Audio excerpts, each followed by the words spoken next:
The best birthday gift my wife ever asked for was my disappearance. At least, that's what she thought when she said it. Funny thing about words is that once they're spoken, they don't belong to you anymore. They belong to the people who hear them. My name is Nathan Brooks. I'm 44 years old, and until a few months ago, I thought I understood my marriage. I thought 18 years together meant something. I thought showing up every day counted. I thought loyalty mattered. Looking back now, I realize I was living inside a story that only one of us still believed. The night everything changed started like any other Thursday. The air outside carried that early September chill Colorado gets after sunset. Not cold enough for a jacket, but enough to make you notice summer was losing its grip. I pulled into our driveway around 8:30 p.m., later than usual after a long day managing warehouse operations outside Denver. My pickup's headlights swept across the front windows, and that's when I noticed the glow. Every light in the house was on. Music drifted through the glass. Laughter followed. Melissa was hosting another one of her girls' nights. That wasn't unusual. Over the years, our house had become the gathering place for wine nights, birthday planning sessions, and long conversations that somehow always lasted past midnight. I grabbed my laptop bag and headed toward the front door. Then I heard my wife's voice. Something about the tone made me stop. It wasn't loud. It wasn't angry. It was relaxed, comfortable, honest. The kind of honesty people reveal when they believe the right audience is listening. I stood on the porch, one hand still on the doorknob. Inside, a burst of laughter echoed through the living room. Then Melissa spoke again. "I'm serious," she said. "I don't love him anymore." More laughter followed. My chest tightened, but I didn't move. For a second, I convinced myself I'd misunderstood. 18 years of marriage teaches you to give someone the benefit of the doubt. Then another voice asked, "Then why are you still with him?" A pause, a sip of wine, the sound of a glass touching a table, and then the sentence that changed everything. Honestly, if Nathan vanished before my birthday, that would be the best present I could get. The room exploded with laughter. Not nervous laughter, not shocked laughter, genuine laughter. The kind people share when they think something is funny because everyone secretly agrees. I don't remember breathing. I remember staring at the porch light. I remember the distant hum of traffic from the highway half a mile away. I remember feeling like a stranger standing outside his own home. What surprised me most wasn't the pain. It was the clarity. People always imagine moments like that arrive with drama, raised voices, arguments, doors slamming. But real heartbreak is quieter. It settles into your chest and makes everything suddenly make sense. The late-night texting, the dismissive comments, the way Melissa barely looked up from her phone when I spoke, the way every conversation felt like an interruption. The signs had been there. I just kept calling them temporary. Inside, someone made a joke about birthday candles. Melissa laughed again. That laugh used to be my favorite sound in the world. Standing there on that porch, it sounded different. Like it belonged to someone I'd never met. I could have walked inside. I could have demanded an explanation. I could have forced a confrontation. Instead, I stood there another minute and listened. Because something told me the truth wasn't finished speaking. And what I heard next would make me realize that losing my wife wasn't the real problem. The real problem was discovering how long she'd already been gone. I stayed on that porch for another 30 seconds after the laughter faded. 30 seconds does not sound like much until you spend it watching your entire life rearrange itself. Then it feels like an hour. When I finally opened the front door, I made sure my face looked normal. Years of management had taught me a useful skill. People see what they expect to see. Melissa expected her husband. So that is exactly what I gave her. The smell of scented candles and red wine drifted through the house. 4 of her friends sat around the dining room table surrounded by half-empty glasses and birthday magazines. Melissa looked up first. Her smile appeared instantly. Polished. Effortless. Familiar. "Hey, babe," she said. "You are home late." Babe. It was amazing how one word could sound completely different after hearing the truth. I smiled back. Long day. Nobody looked nervous. Nobody looked embarrassed. If they felt guilty about what had been said 30 seconds earlier, they hid it well. Then again, why would they feel guilty? As far as they knew, I had not heard a thing. I grabbed a bottle of water from the refrigerator and listened as the conversation shifted toward birthday venues, restaurant reservations, and weekend plans. Melissa talked excitedly about turning 43. She pointed at photographs on her tablet. Rooftop dinners, wine tastings, a mountain resort about 90 miles away. Everyone nodded and offered opinions. Watching her laugh felt strangely surreal. Outside, I had heard a woman talking about a husband she no longer wanted. Inside, I was watching a wife planning celebrations with the same husband still paying half the bills. The disconnect settled heavily in my chest. Looking back, I realized that was the moment something changed inside me. Not anger, not heartbreak, clarity, the kind that arrives after years of confusion. Over the next few days, I started paying attention, really paying attention. For a long time, I had explained away every warning sign. Marriage teaches you to be generous with your interpretations. If your spouse seems distant, you assume they are stressed. If conversations become shorter, you assume life is busy. If affection fades, you assume it will return. You keep making excuses because the alternative is too painful to consider. Now I stopped making excuses. Monday morning, Melissa left for work without saying goodbye. Tuesday evening, she spent 40 minutes scrolling through her phone during dinner. Wednesday, she forgot a story I had told her less than 24 hours earlier. None of those moments were dramatic. That was the problem. Neglect rarely arrives as a single event. It arrives one small piece at a time until the absence of connection feels normal. 18 years earlier, things had looked very different. I met Melissa at a charity fundraiser in downtown Denver. I was 26. She was 24. She had a bright laugh and enough energy to light up an entire room. I remember driving home that night with the radio off because I wanted to replay every conversation in my head. Back then, being around her felt effortless. We built a life together the way most couples do. One mortgage payment at a time. One promotion at a time. One sacrifice at a time. We bought a modest house. We adopted an energetic golden retriever named Cooper. We spent weekends hiking trails and planning futures that seemed unlimited. Somewhere along the way, that version of us disappeared. I just never noticed exactly when. Maybe because I was busy working. Maybe because I believed commitment meant staying even when things became difficult. Maybe because I thought loyalty would eventually be matched by loyalty. What I did not know then was that while I was studying the cracks in our marriage, Melissa was quietly preparing for something else entirely. And the first clue arrived 3 days later in the form of a conversation she never meant for me to hear. 3 days later, I got the first real crack in the picture Melissa had been carefully maintaining. It happened on a Sunday afternoon while rain tapped softly against the kitchen windows. Colorado weather has a way of changing its mind every few hours, and the gray clouds hanging over our neighborhood made the whole house feel smaller somehow.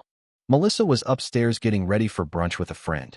I was sitting at the kitchen island paying bills and sorting through a stack of mail when her phone lit up on the counter. Normally, I would not have paid attention. For 18 years, I had respected her privacy without question. But 18 years had also earned me the right to trust my instincts. The screen flashed for only a second before going dark again. I was not trying to read it. I simply happened to be looking in that direction when it happened. One sentence appeared in the preview notification. Looking forward to Thursday. We should finalize everything before your birthday. My eyes lingered on the black screen after the message disappeared. Finalize everything. Strange choice of words. Maybe it was work-related. Maybe it was a party planner discussing reservations. Maybe it was nothing. A month earlier, I would have accepted one of those explanations and moved on with my day. Now I found myself thinking about it long after the screen went dark. Melissa came downstairs 10 minutes later wearing a cream-colored sweater and carrying her purse. She looked happy. Not excited. Not cheerful. Happy. The kind of happiness that comes from anticipation. I might be home late, she said casually. Rachel wants to stop by a few stores after brunch. I nodded. Sounds good. She kissed my cheek and headed toward the garage. The front door closed. Her car backed out of the driveway. Then silence settled over the house. I sat there staring at my coffee mug. Something felt off. Not dramatic. Not urgent. Just off. The feeling followed me through the rest of the day. By Tuesday evening, I had noticed other things. Melissa seemed unusually protective of her phone. She angled the screen away whenever messages arrived. She stepped outside to take calls. Twice I walked into a room and watched conversations end the second she saw me. None of those actions proved anything by themselves. That was the frustrating part. Individual pieces looked harmless. Together, they formed a pattern.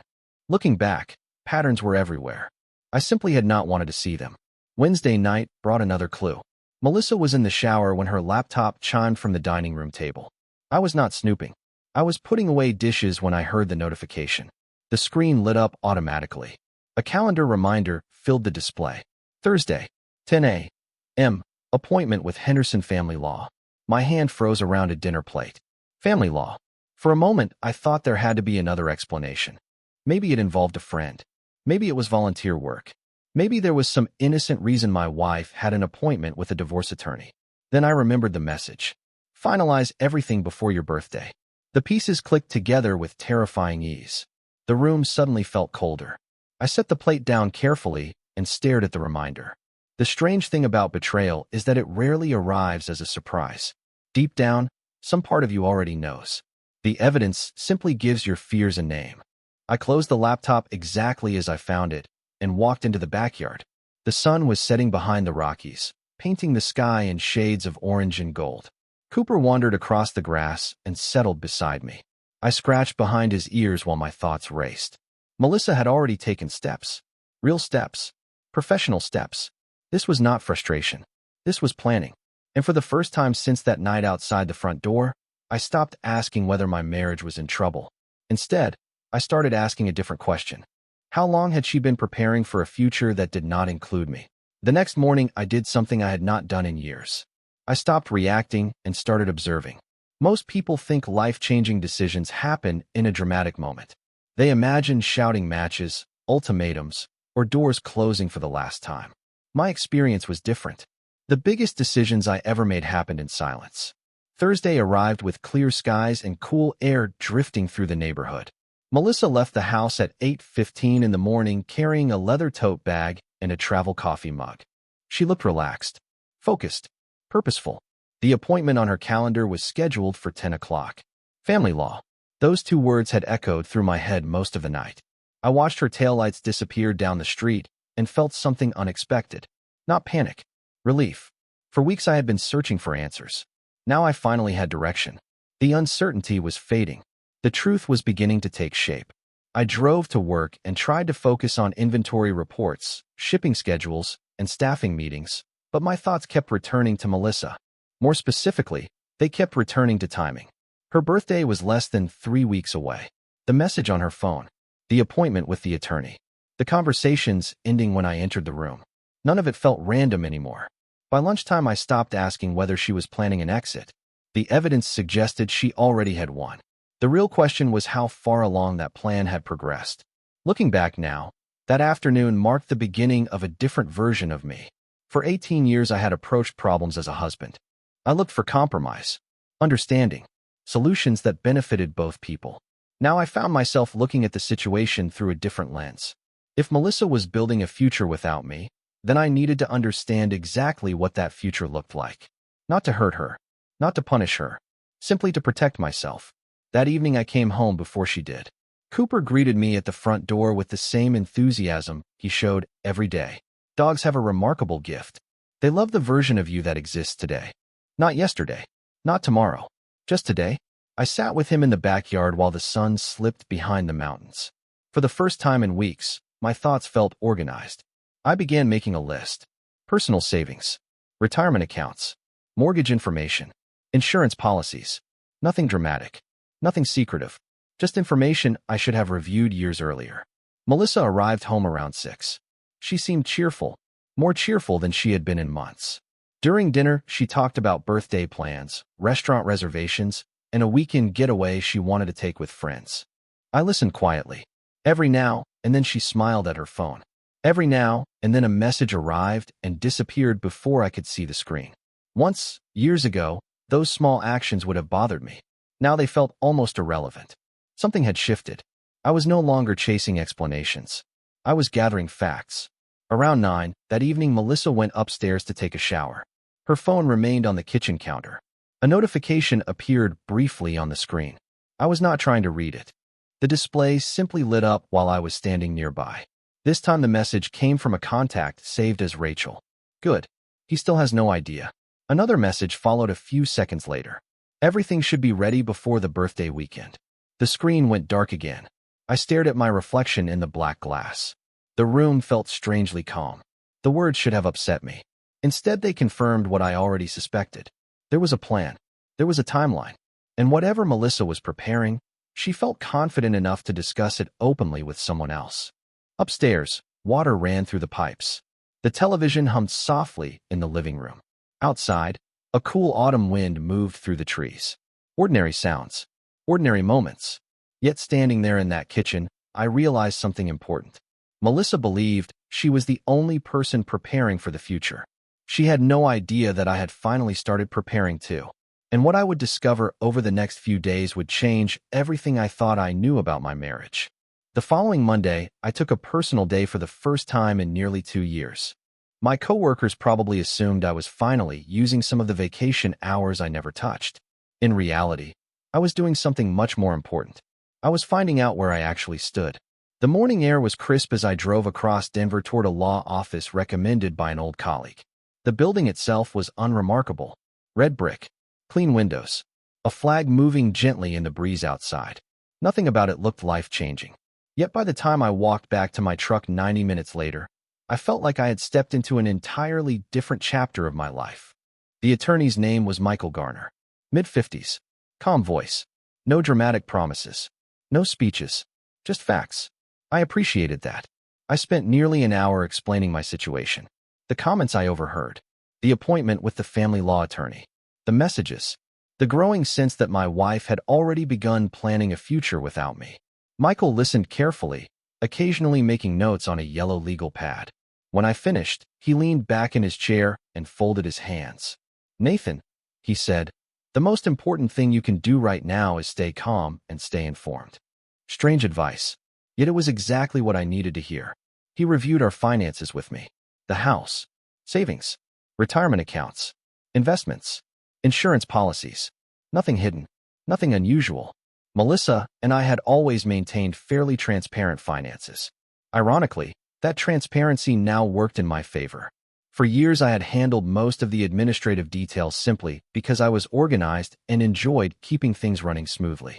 Mortgage payments, insurance renewals, long-term savings plans, tax documents, the unglamorous machinery behind everyday life.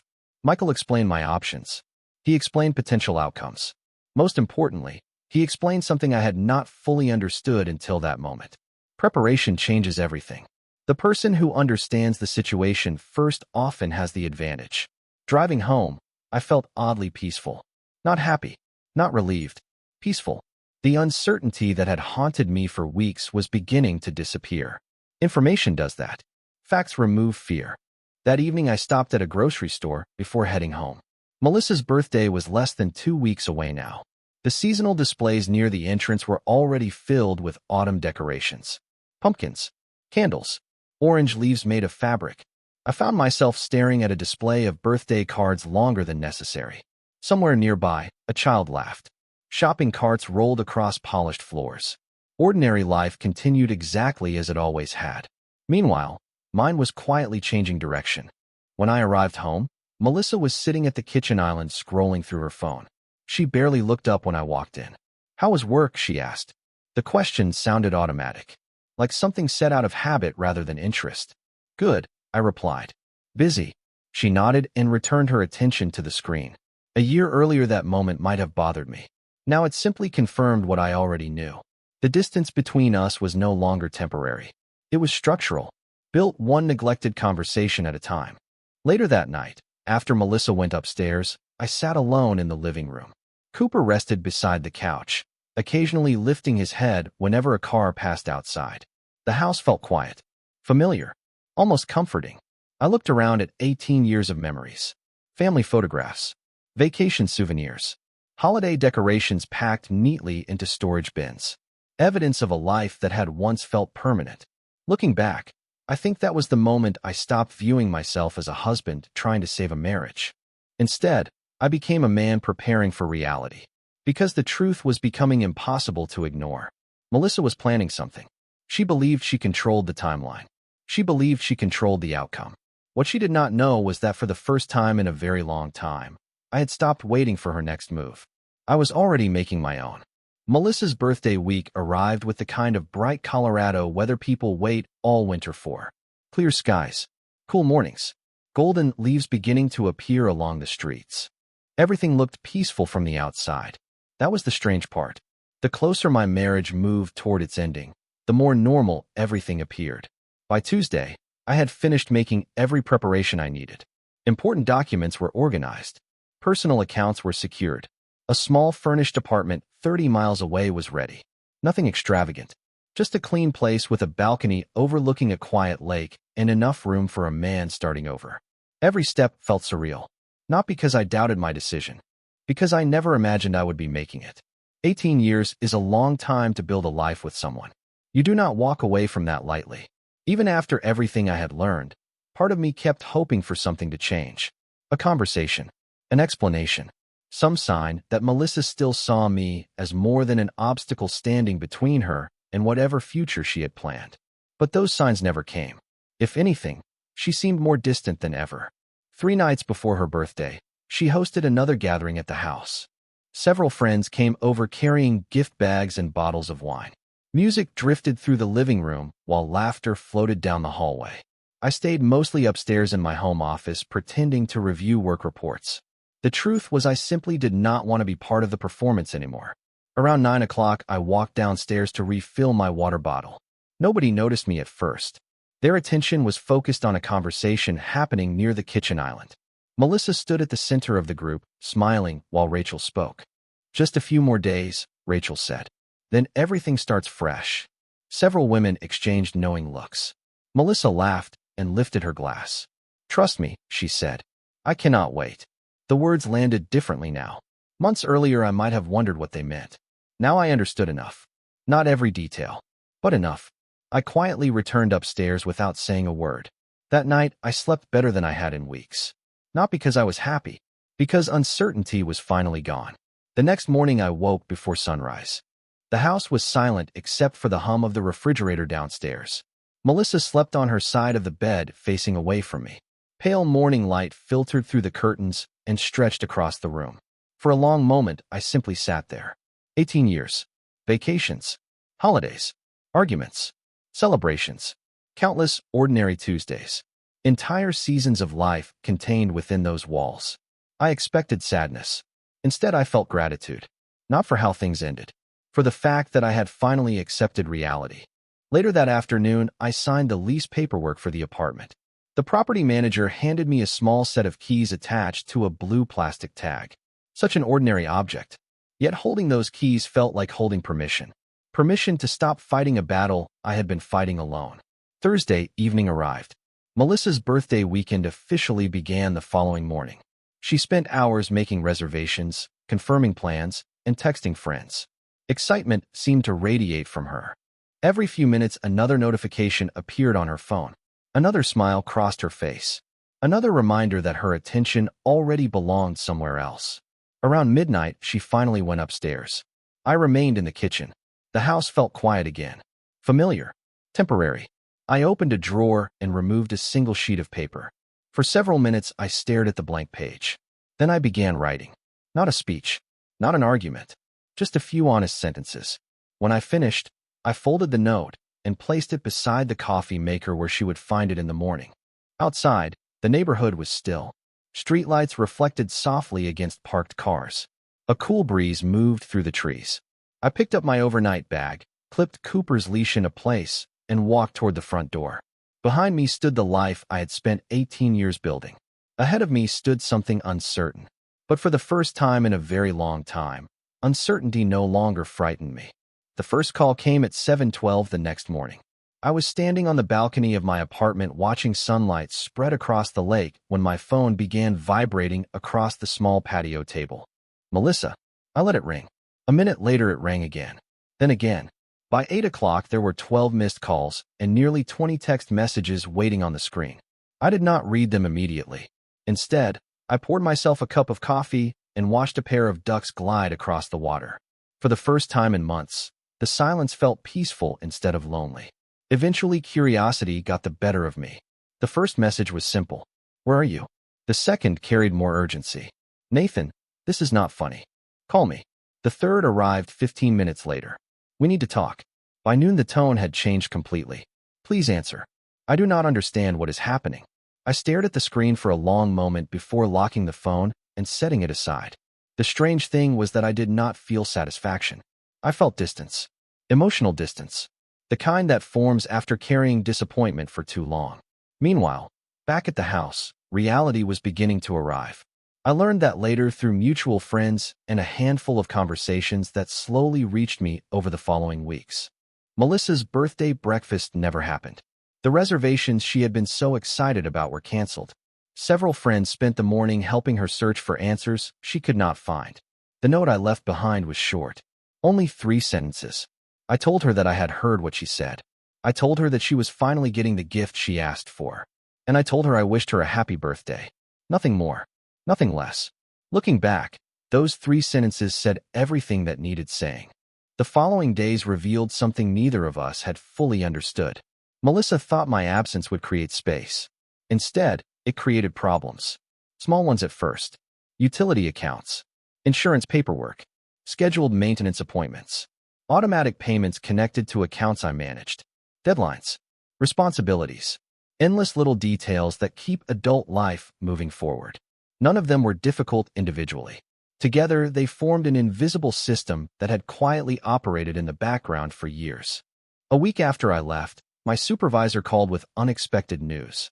The company was restructuring regional operations and opening a new leadership position. 6 months earlier, I probably would have declined the opportunity. The commute would have been longer. The workload heavier. Melissa would have complained about the additional hours. Now those considerations no longer existed. 2 weeks later, I accepted the promotion. The pay increase was substantial. The responsibilities were challenging. More importantly, the opportunity reminded me of something I had forgotten. My future still belonged to me. As autumn deepened, my new routine began taking shape. Early mornings by the lake. Longer hours at work. Weekend hikes with Cooper. Gradually, the constant pressure I had carried for years started disappearing. Friends noticed first. One coworker told me I looked 10 years younger. Another said I seemed lighter somehow. At first, I laughed off the comments. Then I realized they were right. I was sleeping through the night again. I was exercising regularly. I was making plans without worrying whether someone else approved of them. Freedom does not always arrive with excitement. Sometimes it arrives quietly disguised as peace. Then came the first piece of news that truly surprised me. A mutual friend called one evening and mentioned Melissa had stopped attending most social gatherings. According to him, the same friends who filled our house with laughter every weekend were suddenly much harder to reach. Some were busy. Others had family obligations. A few simply disappeared. Hearing that, I found myself staring across the dark water outside my apartment window. Because for the first time, I wondered whether Melissa was beginning to discover something important. The people who encourage you to take someone for granted rarely stay around to help when the consequences arrive. Almost 8 months passed before I saw Melissa again. By then, winter had arrived. The lake outside my apartment had developed a thin layer of ice along the edges, and the mountains beyond the city carried fresh snow across their peaks.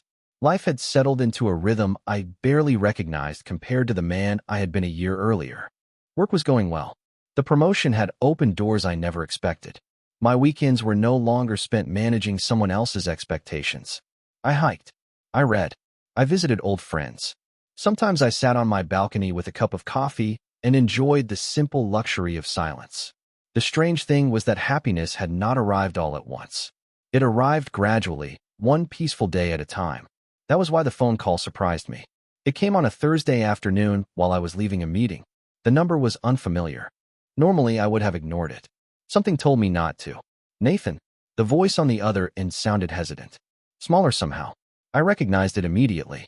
Melissa. For a moment, neither of us spoke. 8 months of distance sat between us.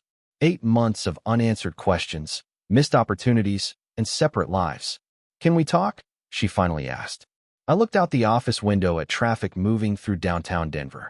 We are talking. A long pause followed. I mean in person. Her voice cracked slightly on the last word. I closed my eyes for a second. Months earlier, I would have felt anger. Months earlier, I would have wanted explanations. Instead, I felt curiosity. Nothing more. We agreed to meet the following Saturday at a small coffee shop halfway between our homes. The morning arrived cold and clear. Snow covered parts of the sidewalks while sunlight reflected off parked cars. I arrived early and chose a table near the window. 10 minutes later, Melissa walked through the front door. For a second, I barely recognized her. Not because she looked older, because she looked tired. The confidence that once filled every room had faded. She spotted me and stopped briefly before approaching the table. "Hi," she said softly. "Hi, Melissa." She sat down across from me and wrapped both hands around a paper coffee cup. For several moments, she stared at the steam rising from the lid. Finally, she looked up. Her eyes were already wet. "I made a terrible mistake." The words hung between us. Outside, a snowplow moved slowly down the street. Inside, espresso machines hissed behind the counter. Ordinary sounds. Ordinary people. Yet somehow the entire room felt quiet. Melissa started talking. She talked about loneliness. About friendships that disappeared once the excitement was gone. About discovering how many responsibilities had quietly rested on my shoulders for years. She talked about coming home to an empty house and realizing she missed things she once ignored. The way I organized holiday decorations. The way I always remembered important dates. The way I made coffee every morning before she woke up. Small things. Everyday things. The things nobody notices until they are gone. Then she said something that caught my attention. "I thought I was unhappy because of you," she whispered. I was wrong. I listened without interrupting. Months ago, those words would have meant everything. Now they felt different. Not meaningless. Just late. Very late. Melissa wiped her eyes and looked directly at me. "Can we try again?" she asked. "Can we fix this?" I studied her face for a long moment. The woman sitting across from me was not the same person who laughed with her friends that night. Then again, I was not the same man standing outside the front door either. Time changes people. Pain changes people. Truth changes people. Finally, I asked a question that had been sitting quietly in the back of my mind for months. "Do you miss me?" I said calmly. "Or do you miss everything I used to do for you?" The question landed harder than I expected. Melissa's expression collapsed. She looked away toward the window, toward the snow, toward anything except me. And in that silence, I think both of us finally understood the answer. Melissa never answered my question. Not directly. She sat there staring through the coffee shop window while snow drifted past the glass in slow white spirals. Sometimes silence tells the truth better than words ever can. I waited. Not because I needed an answer. Because I wanted to give her the chance to be honest. Finally, she lowered her eyes and nodded once. It was small, barely noticeable, but it was enough. In that moment, I felt something unexpected. Not victory, not satisfaction, just acceptance.